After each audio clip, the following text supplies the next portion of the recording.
కడప జిల్లా ముద్దనూరు పట్టణంలోని జిల్లా పరిషత్ హై స్కూల్ నందు రాయలసీమ స్టూడెంట్స్ ఆర్గనైజేషన్ ఆధ్వర్యంలో హై స్కూల్ నందు నిరసన చేపట్టారు. ఈ సందర్భంగా రాయలసీమ స్టూడెంట్స్ ఆర్గనైజేషన్ రాష్ట్ర అధ్యక్షులు కార్యదర్శులు జగన్ లింగమయ్య మాట్లాడుతూ ముద్దనూరు పట్టణంలోని జిల్లా పరిషత్ హై స్కూల్ను విజిట్ చేయడం జరిగిందని, అక్కడి విద్యార్థులు భోజనం టైంలో ఎక్కడ పడితే అక్కడ కూర్చుని భోజనం చేస్తున్నారని, క్రమశిక్షణ పాటించడం లేదని, తక్షణమే హెడ్ మాస్టర్ని విధుల నుండి తొలగించాలని వారు డిమాండ్ చేశారు.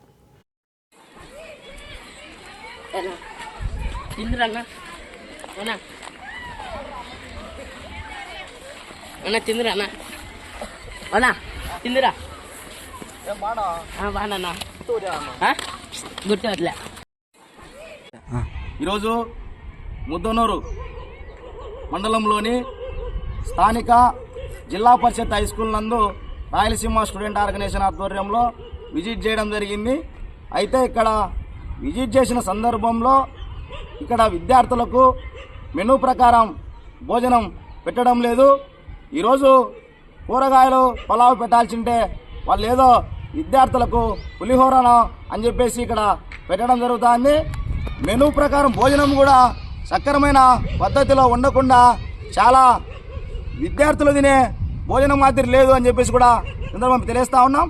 అయితే ఈ విషయాలని హెడ్ మాస్టర్ గారికి తెలియపరచామని వెళ్తే హెడ్ మాస్టరు విద్యార్థులు భోజనం చేయకముందే ఆయన భోజనానికి వెళ్ళడం ఇక్కడ సిగ్గుచేటు. ఇంకొకటి ఏంటంటే ఇక్కడ విద్యార్థులకు ఒక డిసిప్లిన్ కూడా మెయింటైన్ చేయకూడదు అనేది ఇక్కడ హెడ్ మాస్టర్గా ఆయనకు సిగ్గుచేటు అని చెప్పేసి ఈ సందర్భంగా మేము తెలియజేస్తా ఉన్నాం. ఇక్కడ భోజనం తినే టైంలో చూసుకుంటే విద్యార్థులకు ఒక వరండా ఉంది, ఒక హాల్ ఉంది. హాల్లో విద్యార్థులు తినకుండా విచ్చలవిడిగా వీళ్ళు ఇక్కడంటే ఇక్కడ గోడల పైన కూర్చొని చెట్ల కింద కూర్చొని గడ్డిలో కూర్చొని ఇసుకలో కూర్చొని భోజనం తింటున్నా కూడా ఇక్కడ టీచర్స్ కానీ లేకుంటే ఇక్కడ హెడ్ మాస్టర్స్ కానీ వాళ్ళను ఒక మంచి పద్ధతిలో క్రమమైన పద్ధతిలో వాళ్ళకు డిసిప్లిన్గా వాళ్ళను కూర్చోబెట్టి పిల్లలకు భోజనం ఏం పెడతారు, వాళ్ళు ఈరోజు ఏం మెనుందని ఎవరే కానీ పట్టించుకోకుండా వాళ్ళ ఇష్టానుసార ప్రకారం వాళ్ళ కుర్చీలలో కూర్చొని వాళ్ళు ఈరోజు భోజనం తింటున్నారు.